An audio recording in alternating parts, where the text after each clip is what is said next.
এতগুলো সবজি কেটেলাম, দেখো রান্না করছে দিদির বাড়িতে। সেটাও হ্যাঁ, না ওটা তো দেখাচ্ছি। এই যে দিদি আর এই যে রাঁধুনি রান্না হচ্ছে। সেটা বলো। কুড়ো দিয়ে। ও কুড়ো, কুড়ো দিয়ে রান্না হচ্ছে। সজের গা ভর্তি হয়েছে। লাড়তে হবে না তোমাকে, এমনি দিয়ে রাখো, দেখো এমনি হয়ে যাবে। হেভি সুন্দর জলে, হেভি লাগে, হেভি চিটাবাজ জ্বলবে।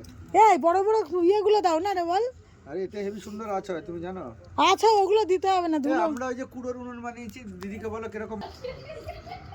এই তোরা কারা জড়াজড়ি করে রয়েছিস? আর ওটা কই, আর ওটা কই, ওরা কই? ও বাবা, সোনাই কাকে খেলাচ্ছে দেখি। কি তুলবো কি করে আমি? আর দিদিকে দেখাই। প্রিয়ম, প্রিয়ম ওটা